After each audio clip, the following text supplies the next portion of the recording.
Hello friends, Nayaswami Raymond here.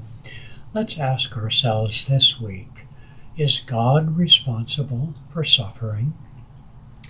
In Paramhansa Yogananda's Autobiography of a Yogi, he uses the analogy of the then very popular and very present Hollywood scene where he lived in Los Angeles as a metaphor.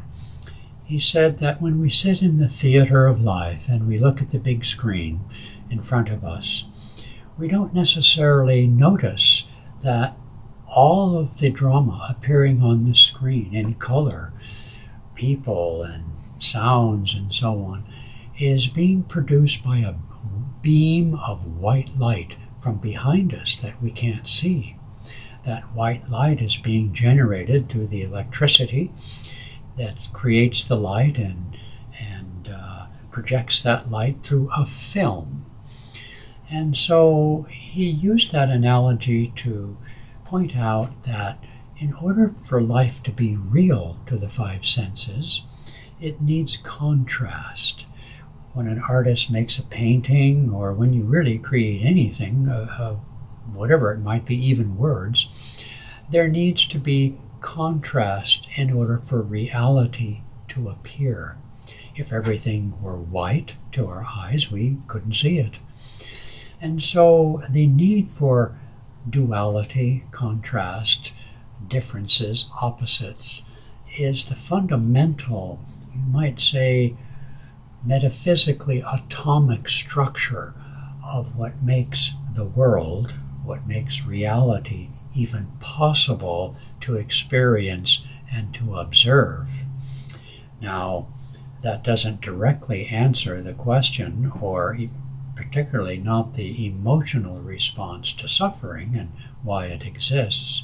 It provides rather kind of a structural, from the standpoint of engineering, response to how it works. It doesn't answer the question why, and I may address the why a little bit in the future.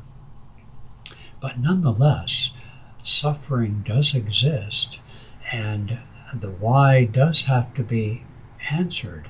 But in the meantime, let us put it this way. Without an incentive to ask the questions are not asked.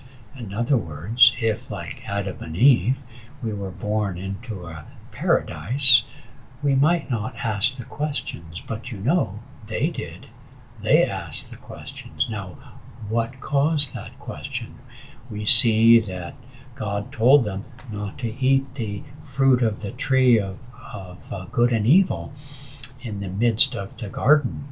I'm not going to go into the metaphor of Adam and Eve, but what I'm going to say is that the very nature of creation, which requires contrast to even exist, embeds within it, like a seed, the question of those opposites, the comparison of good and evil, the comparison of this and that. I like this, I don't like that. And so there's an emotional response to the creation generated by the necessity of the contrast. And that question, on the other hand, lies within itself a seed, the seed of an answer. And so, in a way, the dice are loaded. The creation, which has these contrasts of good and bad, pleasure and pain and so forth, automatically generates, you might say, from the seed of a deep memory of perfection, a deep desire for their paradise. And even Adam and Eve, which were in the paradise, the question itself had to be answered. There was, in that paradise, there had to be a tree of good and evil. We simply cannot get away from it. And so we're curious. We have an innate sense that we are immortal, that we are God-like, and we, like God, want to explore. We want to create, or co-create if you prefer. And so it's an existential reality that causes the question that initiates our search for the answer.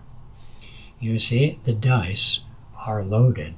So more on this existential search in perhaps next week's video. I'll leave it on the edge.